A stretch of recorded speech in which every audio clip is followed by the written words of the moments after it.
Good morning, guys, and welcome back in Computer Application, Mechanical and Industrial Engineering. In this lecture, we will continue solving linear optimization problems on Excel and Lingo. However, in this type of problem, we will add an additional constraint, and it is about the integer variables. So in these types of problems, we have to make sure that my variables or my decision variables that I need to find are integers. This type of problem do not accept any decimal number for my decision variables. So let's take an example here. This example is about an investment bank that has a total budget of 14 million euros and can make four types of investments. They are numbered here in this table 1, 2, 3, and 4. The following table specifies the amount to be invested.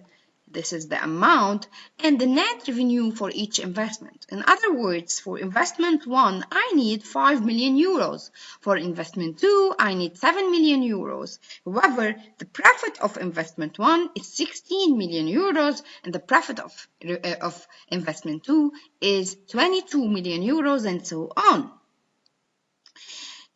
Guys, what is important here is this sentence because it can indicate the integer constraint.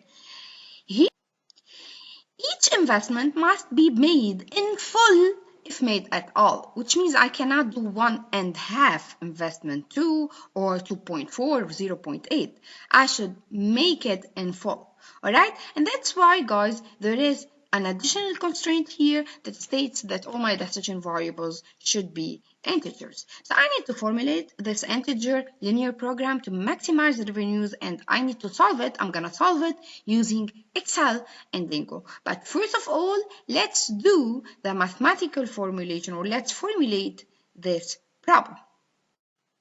So of course, guys, I started by calling my decision variables from x1 till x4 because in fact I have four types of investment. And then I'm gonna specify, so let's say 2, and this is 1.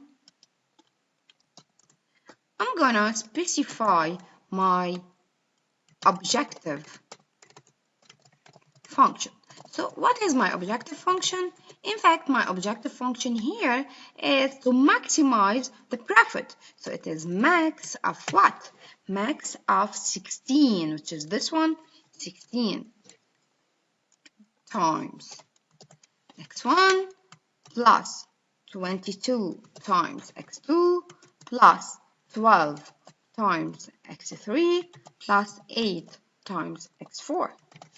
All right, and now my third step is to specify the constraints. In fact, here, guys, I have two types of constraints. The first one is the capacity of this bank. So I only have 14 million euros, which means I cannot exceed this capacity.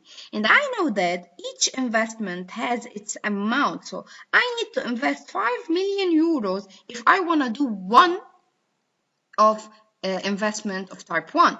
I need to spend 7 million euros if I need to do investment 2, 4 million euros if I need to do one of investment 3, and 3 million euros if I want to do one of investment 4, which means, guys, the amount that should be less than 14 million euros should be basically 5 million euro of x1 plus 7 times x2 plus 4 times x3 plus 3 times x4, and of course this should less than or equal to what? To 14 million euros. So the unit here is in million euros.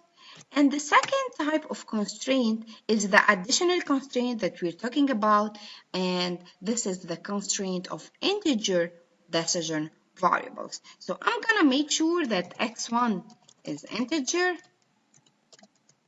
x2 is integer, x3 is integer, and x4 is also integer.